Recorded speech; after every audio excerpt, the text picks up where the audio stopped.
Youngstown Phantoms postgame interviews are presented by the YMCA. Brad, your thoughts on the game? A little bit of the inverse of last night. Last night I didn't think we had a great first. I thought we had a really good first tonight. Energy was good. I thought the second period they obviously had a ton of pushback. Some of that was special teams driven. And I didn't like our response. Until about 10 minutes left there in the third, I didn't feel like we stood up to that. They're a good club, and like I said, I just told the guys I felt good about a good chunk of our game last night. I felt the opposite tonight, and we need to find a way to swing that pendulum. And when you lose momentum over the course of a game, how do you generate that back? And I felt like we lacked at that, and that's a credit to them because it's a great club, and they stepped on it pretty good. Brad, I think we would be remiss if we didn't mention the outstanding game that Jacob Fowler had. He deserved much better tonight. Yeah, absolutely. Especially the second period. He made a ton of grade A stops, but just really gave us every opportunity. And I know he would never express disappointment, but I know the guys feel that way. Anytime. And Xavi's done it multiple times for us. When those guys stand in the net and give you an opportunity and we kind of fade.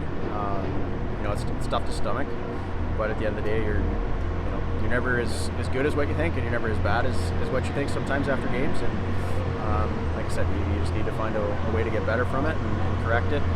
To me, it was how do you change the momentum in a game? And again, tonight I felt like we didn't have a ton of that. Brad, you mentioned the special teams, and the penalty kill definitely helped keep you in the game. I think you've only allowed 3 power play goals on your last 39 attempts.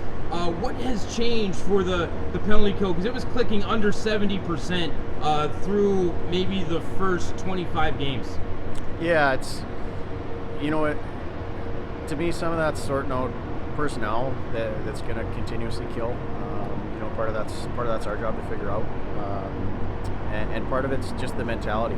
And I didn't feel like we always had that killer instinct.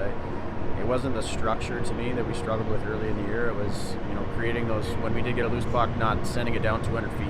When you don't clear it, often those are the ones that are going to bite you, and it just bleeds over. And like I mentioned, the snowball effect, it's no different special teams. Your job is momentum, and more often than not, when you win a 50-50 puck on the kill and you can get an ice, you're going to generate momentum. And I feel like our guys have really bought into that of late. They've blocked shots, and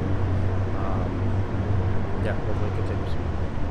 Brad, how did you feel about the defense in the second period, especially standing in front of Fowler through a good chunk of that period? Yeah, they did a really good job.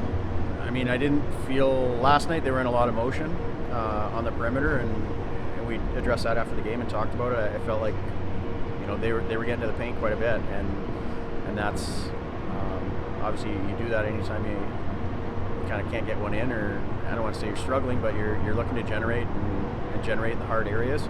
I thought they did a good job of that. I don't want to say it was so much on our D on box outs. To me, it's our puck management in areas that are pretty far away from the net. You look on the walls in our end through neutral ice. They do a good job of gapping, so there's not a lot of space in front, and the space is often behind with them. So our puck management started poor in the second period, which led into being in our end a little bit more. And when guys are tired, that's a tough area of the ice, and I'm pretty sure that I heard that going off the ice, like that's an area that they wanted to be better, and they were. Thank you, Brad. Thanks, Brad.